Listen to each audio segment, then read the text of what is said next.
Esta apresentação enfoca noções de estatística inferencial. Os testes de hipóteses são as ferramentas mais importantes na estatística inferencial. Estes testes estatísticos nos permitem realizar afirmativas em relação a uma população e atribuir um grau de incerteza a essas afirmativas. O principal objetivo da estatística inferencial é testar uma hipótese. Por exemplo, podemos fazer um experimento, um estudo experimental e verificar se determinado medicamento é eficaz no tratamento de enxaqueca, por exemplo. Então, é preciso realizar um teste de hipóteses estatísticas para inferir, para concluir se esse medicamento é eficaz. Mas se essa experiência, esse estudo experimental, se ele não puder ser replicado por outros pesquisadores, os resultados da nossa pesquisa não serão corroborados. Então, não serão incorporados ao corpo de conhecimentos daquela área científica. Como eu comentei no nosso último encontro telepresencial, um exemplo clássico disso foi a descoberta da fusão nuclear à temperatura ambiente, que caiu na obscuridade porque nenhum outro pesquisador conseguiu replicar os resultados por meio de testagens de hipóteses.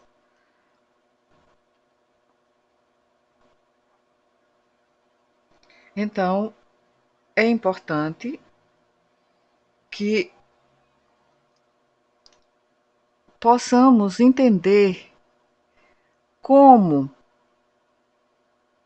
funcionam os testes de hipóteses estatísticas, qual é o seu objetivo e como interpretar os seus resultados. Reconheço que para nós que não somos estatísticos, o, o certo distanciamento natural em relação ao entendimento da matemática e, consequentemente, a compreensão dos métodos estatísticos torna esse assunto desinteressante ou então confuso para a maioria dos estudantes de pós-graduação mesmo, né? De mestrado, de doutorado, que não são da área de ciências exatas e da natureza. Mas o desconhecimento e o desinteresse na compreensão da estatística aumentam a probabilidade de que erros sejam cometidos no delineamento de uma pesquisa e também na análise dos resultados de um estudo científico de abordagem quantitativa. O estudo e a compreensão dos fundamentos dos métodos estatísticos ajudam o pesquisador a entender os motivos que levam ao aparecimento de erros e os passos necessários para tentar minimizá-los. Esta é a primeira parte desta apresentação de noções de estatística inferencial. Situando a nossa apresentação no assunto, em relação ao que já foi estudado, nós estamos agora dando continuidade a introdução à estatística inferencial. A primeira parte foram os pré-requisitos para compreender as noções da estatística inferencial. Noções sobre a teoria da probabilidade e curva normal e normal reduzida ou padronizada, que foi objeto de 2 dos nossos teleencontros. Agora vamos passar para a estatística inferencial propriamente dita, abordando os testes de hipóteses estatísticas, o nível de significância a ser adotado em uma pesquisa, os erros que podem ser cometidos, os erros tipo 1 e tipo 2, e também abordar os principais testes estatísticos paramétricos e não paramétricos. O que é uma hipótese? Uma hipótese é uma ideia que pode ser testada. Esta não é uma definição formal, acadêmica,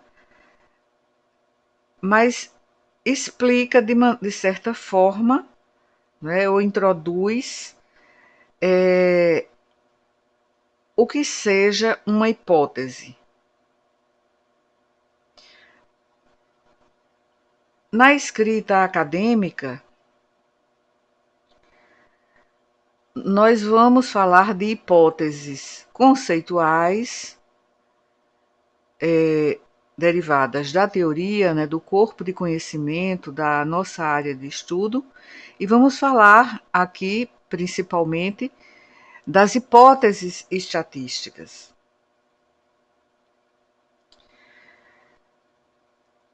Vamos começar do mesmo exemplo que apresentamos no nosso encontro remoto da semana passada, ou melhor, desta semana, né?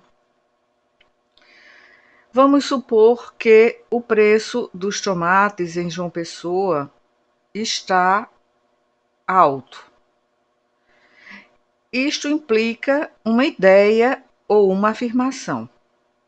Mas se essa afirmação não é testável, então ela não pode se converter em uma hipótese estatística. Não pode ser uma hipótese científica até que tenhamos com que compará-la. Por exemplo, continuando, em relação ao exemplo do preço da tomate. Se definirmos caro como qualquer preço superior a R$ 8,00 o quilo do tomate, então passamos já a ter uma hipótese que pode ser testada. Então, o que não pode ser uma hipótese? Vamos exemplificar com uma pergunta, né? E uma pergunta que é um problema de pesquisa, que pode ser um problema de pesquisa ou não, ele vai levar a hipóteses, que são respostas provisórias dos pesquisadores para a sua pergunta. Então, se perguntássemos, o Brasil estaria melhor do ponto de vista econômico ou pior sob o governo Haddad em comparação com o governo atual Bolsonaro? Essa pergunta levaria a que hipótese? Levaria a hipótese mais ou menos nesses termos. O Brasil, do ponto de vista econômico, estaria em melhores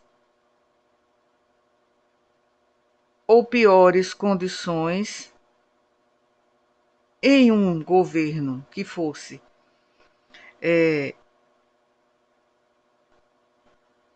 feito por Haddad do que no governo Bolsonaro. Mas essa hipótese é testável? Estatisticamente falando, esta é uma ideia, mas não existem formas para testá-la. Portanto, não pode ser uma hipótese de teste estatístico. Na verdade, é mais provável que seja um problema de pesquisa de um estudo de abordagem qualitativa e de outros estudos, mas não em um estudo de abordagem quantitativa.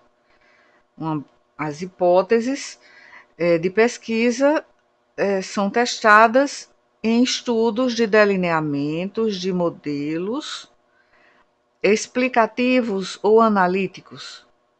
Em um estudo apenas descritivo, não há necessidade de testar hipóteses, ainda que seja importante levantar perguntas, né, para a pesquisa estatística também. Mas, por outro lado, estatisticamente falando, nós poderíamos realizar uma pesquisa comparando os resultados na economia de diferentes governos presidenciais no Brasil, que já foram concluídos. Por exemplo, poderíamos comparar a administração de Lula e a administração de Fernando Henrique Cardoso, por exemplo. Porque nós temos os dados sobre a economia, os resultados da economia dessas duas administrações. Então, essa hipótese passa a ser testável. Por exemplo, se colocássemos a administração Lula apresentou melhores resultados na economia que a administração de Fernando Henrique Cardoso. Essa é uma hipótese testável. Os dados podem ser acessados e essa hipótese pode ser testada. Tudo bem, vamos sair da política e entrar em hipóteses estatísticas. Mas antes disso, eu queria colocar um tópico simples de pesquisa que também pode ser testado. Ainda nessa área aí econômica. Usando dados dos relatórios orçamentários do governo federal, os gastos nas áreas de saúde e educação. Houve maior aplicação excedente em 2008 ou em 2009?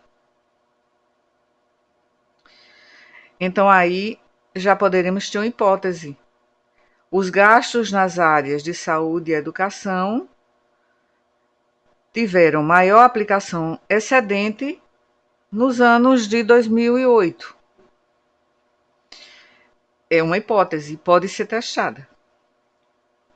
Então, hipótese estatística é a afirmativa a respeito de um parâmetro de uma distribuição de probabilidade. Afirmamos que não há relação entre dois conjuntos de dados.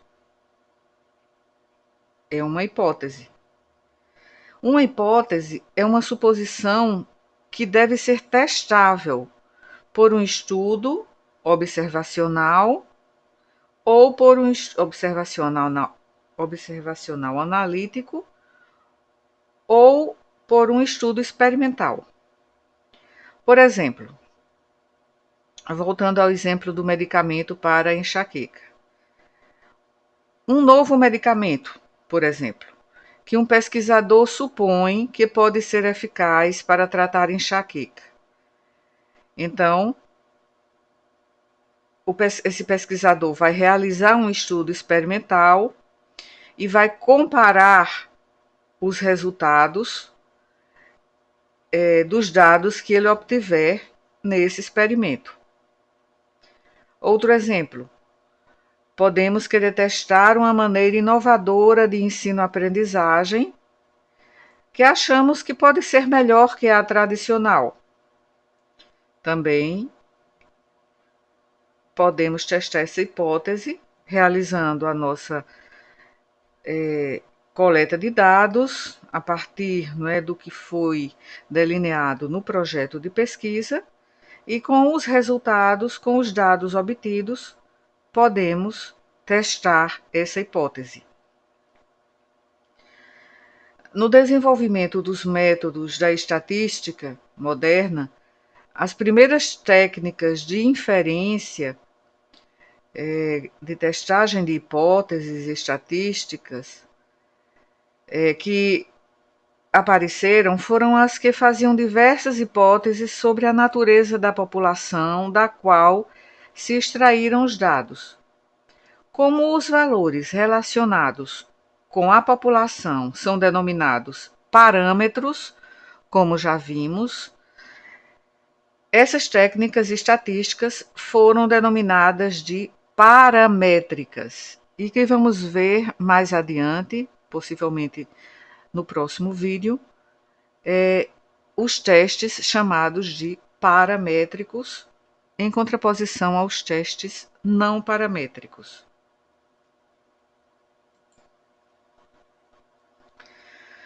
Quando o investigador confronta os valores da amostra com os valores teóricos da curva normal reduzida, então ele está procedendo a um teste de hipóteses. O teste de hipóteses estatísticas é uma regra de decisão empregada para aceitar ou rejeitar uma hipótese estatística com base em dados amostrais, com base em estimadores. Em termos gerais, uma hipótese é uma conjectura sobre algum fenômeno ou conjunto de fatos. Em estatística inferencial, o termo hipótese tem um significado bastante específico. É uma conjectura sobre uma ou mais ou sobre um ou mais parâmetros populacionais, a partir de estimadores de uma amostra retirada dessa população. Então, o teste de hipóteses paramétrico envolve fazer inferências sobre a natureza da população com base nas observações de uma amostra extraída dessa população. Em outras palavras, testar hipóteses envolve determinar a magnitude da diferença. A magnitude da diferença entre um valor observado de uma estatística, de um estimador, por exemplo, uma proporção, né, que tem a notação P na amostra, P minúsculo, e o suposto valor do parâmetro, o parâmetro na população, que é desconhecido, representado por uma letra grega, né, ou um P maiúsculo. E então decidir se a magnitude da diferença justifica a rejeição da hipótese a ser testada. Qual é a hipótese a ser testada? É a chamada hipótese nula ou H0. A suposição de um teste estatístico é chamada de hipótese nula. E denominamos a notação H0. Uma hipótese estatística é uma suposição ou afirmação que pode ou não ser verdadeira, relativa a uma ou mais populações. Então, a veracidade ou falsidade de uma hipótese estatística nunca é conhecida com certeza, a menos que se examine, se avalie e se estude toda a população, o que é impraticável na maior parte das situações. Desta forma, tomamos uma amostra aleatória da população de interesse E com base nesta amostra, estabelecemos se a hipótese é provavelmente verdadeira ou provavelmente falsa. Que hipótese é essa? Essa hipótese vai ser chamada de hipótese nula. E a decisão de que a hipótese é provavelmente verdadeira ou falsa é tomada com base em distribuições de probabilidades, denominadas de distribuições amostrais, em comparação com a distribuição de probabilidade teórica representada pela curva normal padronizada que estudamos no tópico de aula anterior.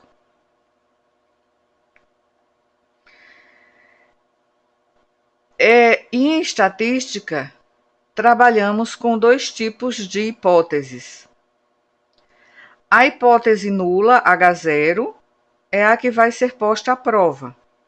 Os resultados obtidos na amostra são usados para decidir se vamos rejeitar, assumindo que a hipótese nula é falsa, ou se não vamos rejeitar, assumindo que a hipótese nula é verdadeira. É um processo análogo à questão de inocência no direito penal. O exemplo que eu coloquei para vocês no nosso encontro anterior. Até prova em contrário, o réu é considerado inocente. Diante das provas, o juiz ou os jurados vão decidir se ele é culpado ou não culpado. Então, essa inocência, entre aspas, é traduzida em estatística pela condição de igualdade do que estamos comparando, de qualquer parâmetro que estejamos comparando aqui no teste. Então, a proporção, né, em uma população 1 é igual à proporção em uma população 2. Ou a média, representada aqui pela letra grega mi, porque aqui se trata da população. Se fosse na amostra, seria x barra. Então, aqui, a média populacional 1 é igual, não difere da média populacional 2. Podemos aqui também comparar grupos ou amostras.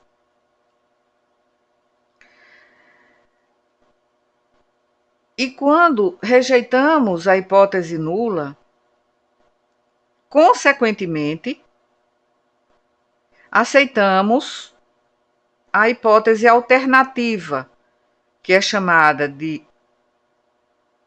HA, hipótese alternativa, ou H1, né, que são aqui estatisticamente, na notação estatística, pode-se usar qualquer uma dessas notações. E a hipótese alternativa sempre é colocada, é declarada nesses termos. Por exemplo, se o que estivermos comparando sejam proporções, então a proporção da população da amostra 1 é diferente da proporção da população 2. Eu disse aqui amostra, mas é população, porque quando declaramos as hipóteses, estamos nos referindo à população, embora os dados a serem testados sejam oriundos da amostra que estudamos, mas a hipótese de pesquisas é feita considerando os parâmetros populacionais, seja proporção, seja médias, são populacionais, ou seja, variância ou qualquer outro parâmetro que seja testado. Então,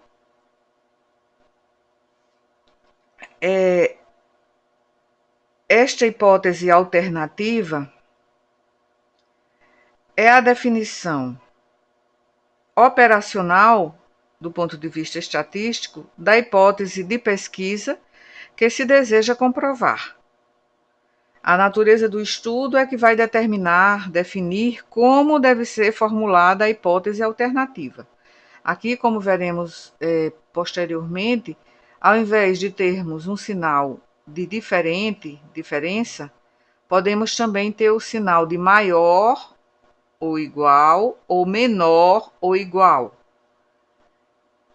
Porque aí podemos ter dois tipos de testes, o teste unilateral ou unicaudal e bilateral ou bicaudal, mas isso também é um aspecto que vamos mencionar posteriormente.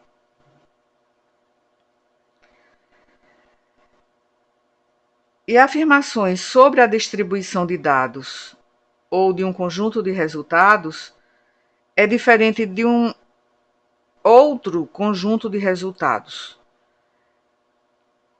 Isso é o que sempre está aqui contido na hipótese alternativa. E esses testes de hipóteses assumem, né? Nós assumimos em um teste de hipóteses que os dados têm uma distribuição normal.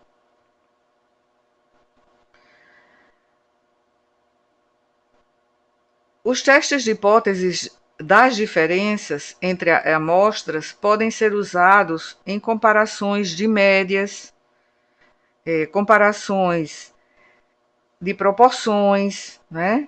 Então, aqui coloquei exemplos de comparações de médias e comparações de proporções.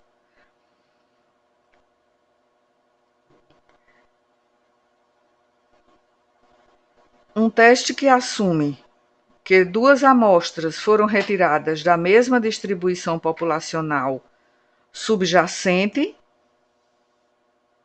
essa é uma hipótese que avalia, que averigua se aquela amostra, aquelas duas amostras foram retiradas de uma mesma população. É um dos exemplos clássicos de uma testagem de hipóteses, e nós vamos testar por meio da hipótese nula,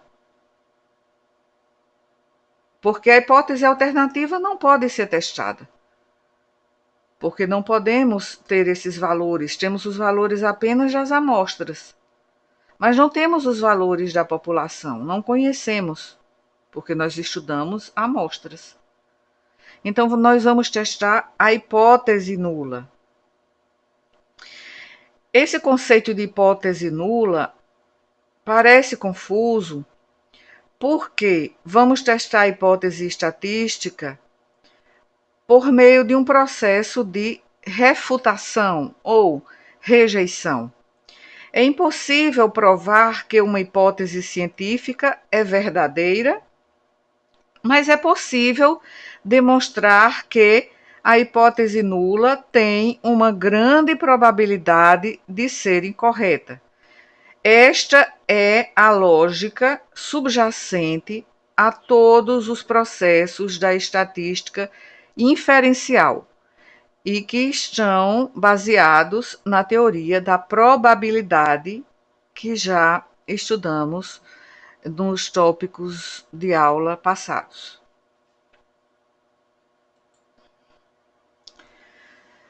Então, sabendo que o teste de hipótese é uma regra de decisão, esse teste de hipótese, também chamado teste de significância estatística, ele parte de uma hipótese conceitual, que é a hipótese de investigação do projeto de pesquisa. Então, se coloca uma pergunta de pesquisa, que é o problema de pesquisa, de forma interrogativa, e a hipótese conceitual, que é aquela hipótese que estará na introdução do nosso projeto de pesquisa, caso seja um projeto de pesquisa de delineamento analítico ou explicativo, Então, nós colocamos uma hipótese provisória de explicação para aquela nossa pergunta. Essa hipótese ela é conceitual, ela é baseada na teoria científica, em que o pesquisador deduz essa hipótese. Também já vimos, já estudamos os raciocínios dedutivo e indutivo no início desta disciplina. Bem,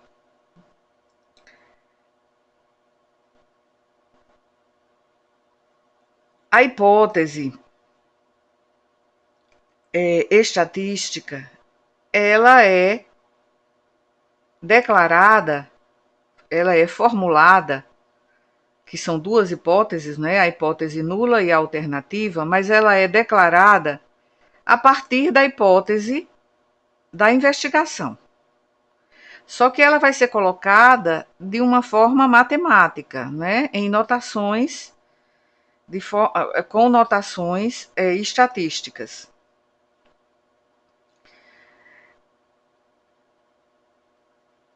Bem, vamos então formular as hipóteses estatísticas. H0, que é a hipótese nula, e H1, que é a hipótese alternativa.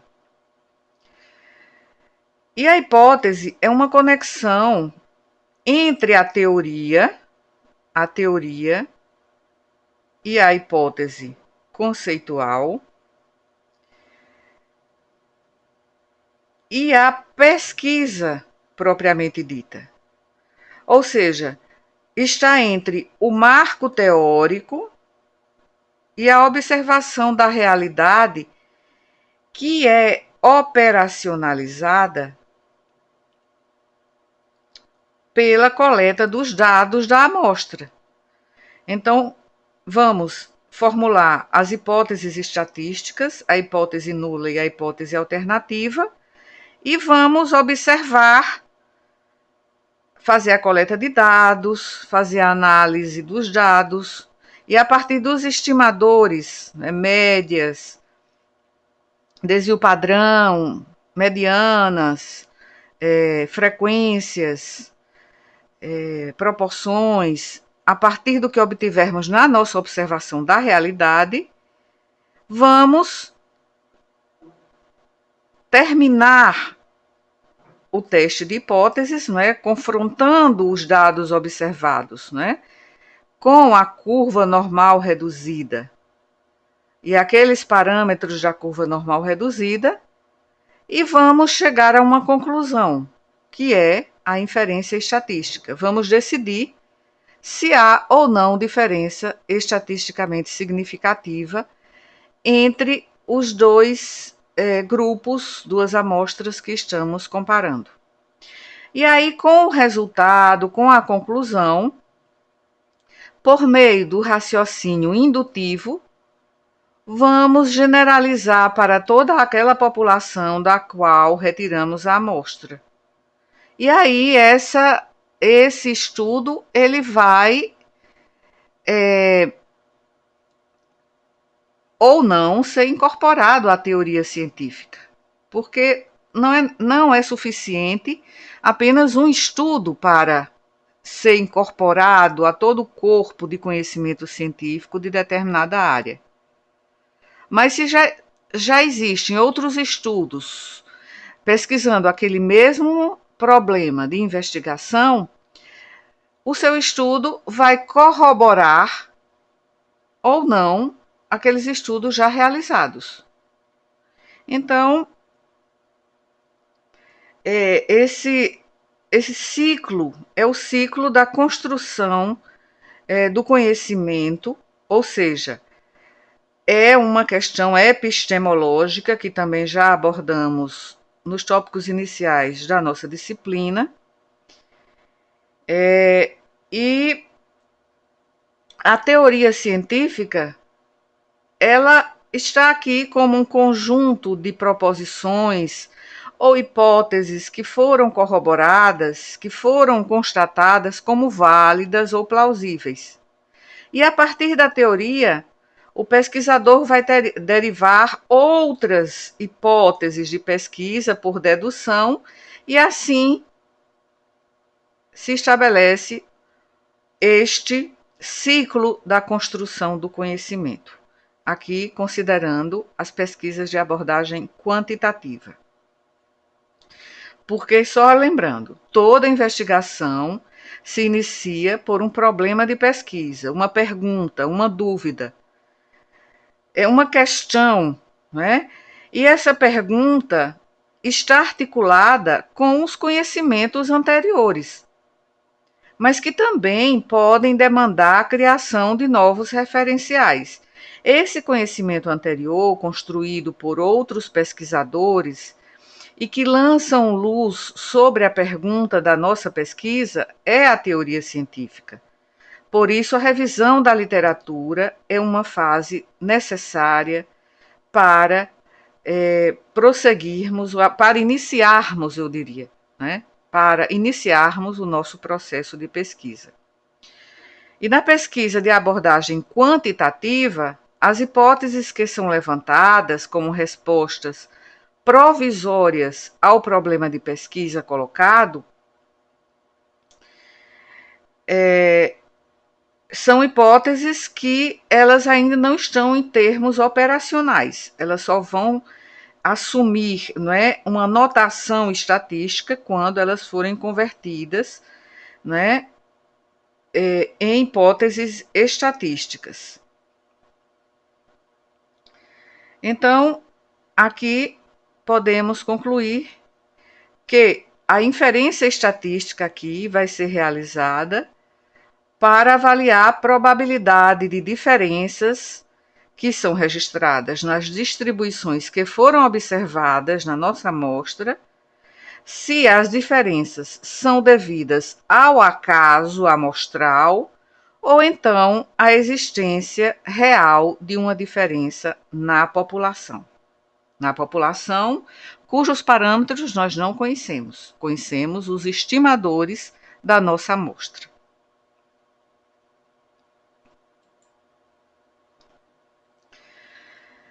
Então, o que significa inferência estatística? O que significa inferir?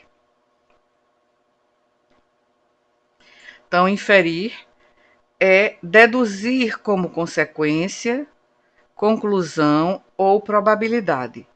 Então, na inferência estatística, o pesquisador busca tirar conclusões sobre um grande número de eventos com base na observação de apenas de uma parte deles, ou seja, de dados colhidos em amostras. Então, os objetivos da inferência estatística são avaliar um parâmetro, por exemplo, pode-se perguntar: em que medida a média observada em uma amostra que estudamos representa efetivamente a média da população de onde esta amostra foi extraída? Também para avaliar relações entre variáveis. Pode-se verificar, por exemplo, em que medida uma variável x está relacionada a uma variável y.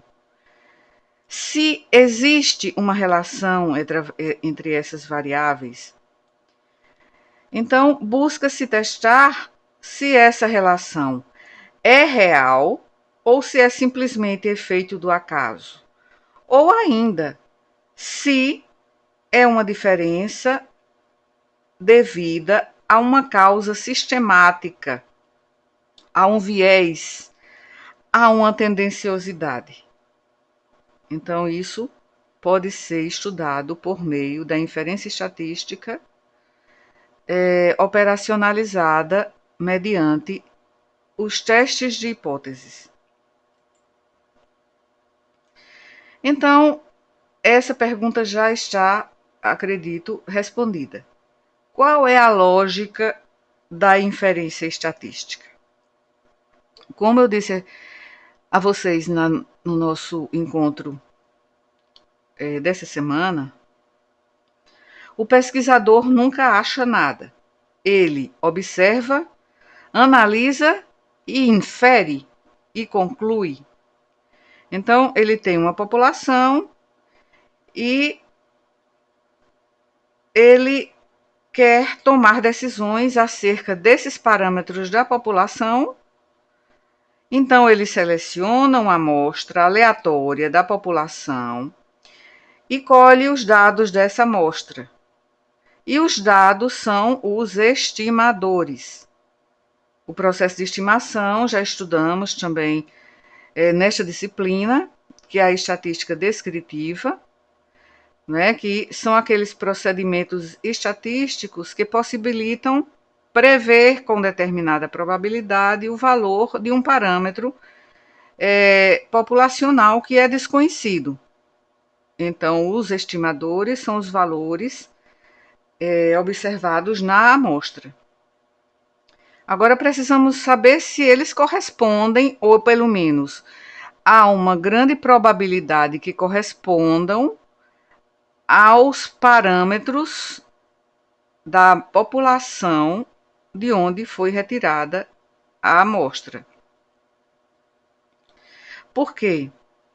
Os dados colhidos na amostra refletem parâmetros da população, mas também flutuações da amostragem. É o que se chama de erro amostral. Então, confrontam-se os dados que se obtiveram na amostra com os valores teóricos representados na curva normal, e aí se decide, ou seja, se infere, né? E eu acho que já repeti isso várias vezes, tanto agora quanto nas aulas anteriores. Bem, então, a lógica da estatística inferencial pode ser resumida dessa forma, né? Que eu acabei já falando, mas assim, vamos repetir, porque o teste de hipóteses é um recurso lógico probabilístico. E onde há probabilidade, há risco de erros. Então,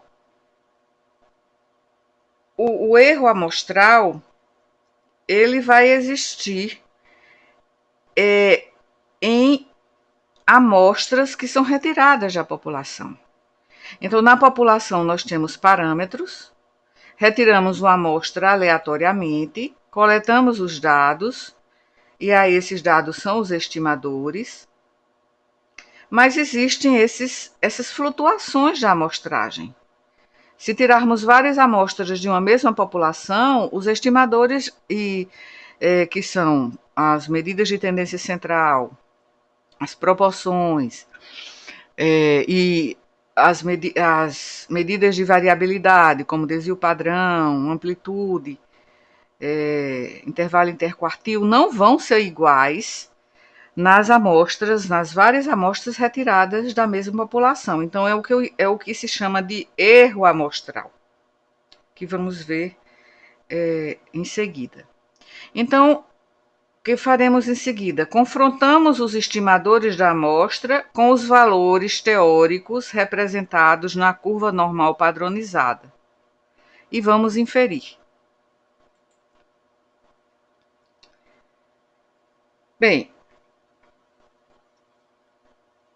o erro amostral existe em todas as pesquisas, porque as pesquisas são baseadas em amostras e não envolvem todo o universo, toda a população. Existe um erro amostral conhecido e calculado em função do tamanho da amostra e também dos resultados obtidos na pesquisa. Aqui, por exemplo, desta população aqui, em que tem elementos observacionais que são distintos, eles têm características distintas, aqui representados pelas cores, né, das bolinhas.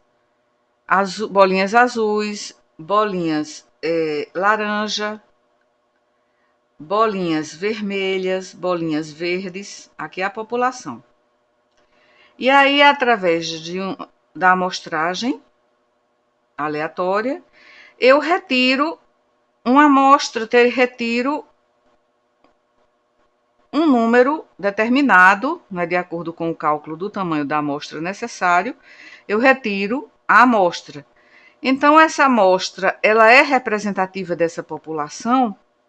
Ela seria representativa se tivéssemos aqui bolinhas azuis, bolinhas laranja, bolinhas vermelhas e bolinhas verdes.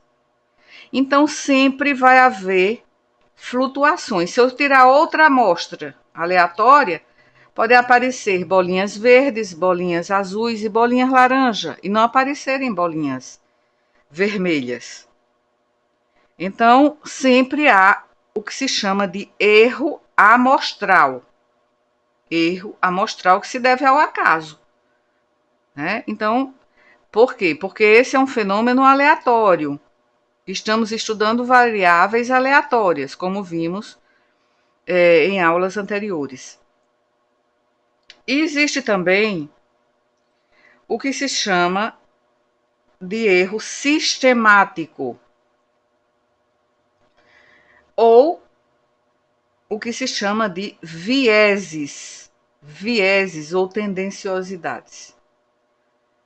Por exemplo, dessa população aqui, suponhamos, né, que este indivíduo está retirando uma amostra dessas unidades observacionais aqui da população, e ele, por preferir a cor vermelha, ele retira muitas bolinhas vermelhas para a sua amostra e só uma bolinha verde, só que a população tem bolinhas vermelhas e bolinhas verdes. Então, esse erro aqui provavelmente não vai ser um erro amostral. Devido ao acaso, as flutuações casuais da amostragem vai ser um erro sistemático, que pode ser atribuído a uma tendenciosidade, a uma preferência, por exemplo, do pesquisador, ou do indivíduo que está realizando o procedimento de amostragem, retirando a amostra da população.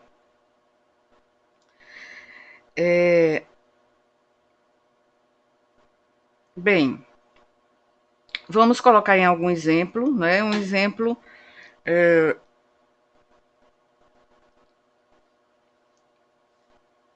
que não seja assim tão metafórico, né? Em uma eleição, né? Já que estamos vendo tão frequentemente pesquisas eleitorais, né?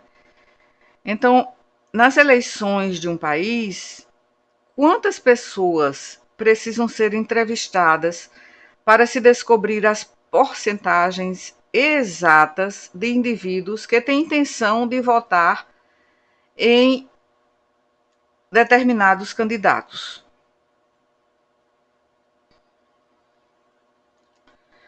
Bem, se o objetivo é realmente descobrir a informação de maneira totalmente exata, a resposta é simples. É necessário entrevistar todos os eleitores do país. Mas em um país do tamanho do Brasil, né, com milhões, né, mais de 100 milhões, talvez 150 aproximadamente milhões de eleitores, numa população de 210 milhões de habitantes, entrevistar todas as pessoas que são eleitores é algo completamente inviável. Então, as quantidades de tempo e de recursos gastos em uma pesquisa como essa seriam absurdamente grandes. Mas é realmente necessário saber as porcentagens exatas das intenções de votos de cada eleitor? Qual é a real necessidade? Será que resultados aproximados não seriam suficientes?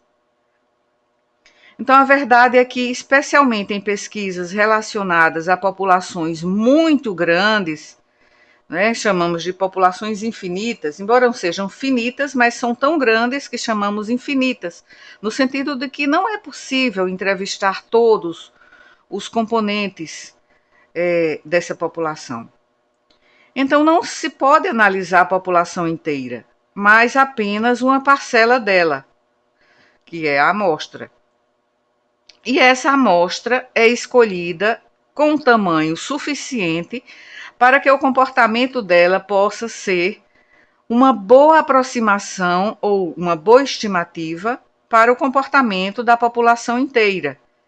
Isto é, a amostra precisa ser representativa da população. E, obviamente, quando se analisa apenas uma parcela da população, e não ela inteira, são obtidos resultados diferentes, devido ao fato de que uma parte da informação total se perde, já que a amostra não contém todos os elementos da população, como vimos aqui nesta colocação, aqui neste esquema. O objetivo é escolher uma amostra que represente bem a população, de forma que a diferença entre o valor encontrado na amostra, né, as estimativas, e o valor verdadeiro da população, que são os parâmetros, sejam os menores possíveis. E é aí que nasce a ideia do erro amostral. Aqui podemos ter um erro amostral. Aqui, nesse outro exemplo, é outro problema, que é um erro sistemático devido a vieses. Essa amostra não é uma amostragem aleatória, é uma amostragem que tem vieses, né, na seleção dos elementos amostrais. Bom, e as amostras são usadas, as amostras aleatórias são usadas para estimar características de uma população inteira. Então, a diferença entre o valor obtido com a amostra e o valor verdadeiro obtido com a população, ou que seria obtido com a população, que não é possível, a não ser em um censo, né? Mas mesmo os censos, né, do IBGE são realizados a cada década, né? Então, aqui sempre vai existir um erro amostral. E precisamos lembrar que foi exatamente isso que motivou o uso de uma amostra, não é? Não é possível saber exatamente quanto vale o erro amostral, porque o valor verdadeiro é desconhecido. Mas é possível obter importantes informações sobre o tamanho do erro amostral utilizando técnicas estatísticas. Quanto maior for a amostra, menor será o erro amostral. Considerando-se um modelo de amostragem aleatória, né, então podemos falar em erro amostral e podemos calculá-lo. Para o mesmo tamanho de amostras, quanto maior a homogeneidade da população pesquisada, menor será o erro amostral e vice-versa. Então, é preciso lembrar, né, que é o que eu já falei, mas só para lembrar que essa amostragem precisa ser uma amostragem aleatória, probabilística, senão não é possível e não é apropriado, não é? Isso violaria todo esse modelo estatístico, não é, do teste de hipótese da estatística inferencial, se fizéssemos os testes estatísticos baseados em uma amostragem que não tem uma seleção, né, dos componentes da amostra, das unidades observacionais, não seja aleatória. É preciso que seja aleatória. Então, como já estamos chegando a 1 hora da nossa apresentação, vamos fazer uma pausa e partiremos para exemplos, né, de testes de hipóteses. Então, até breve e continuaremos no próximo vídeo.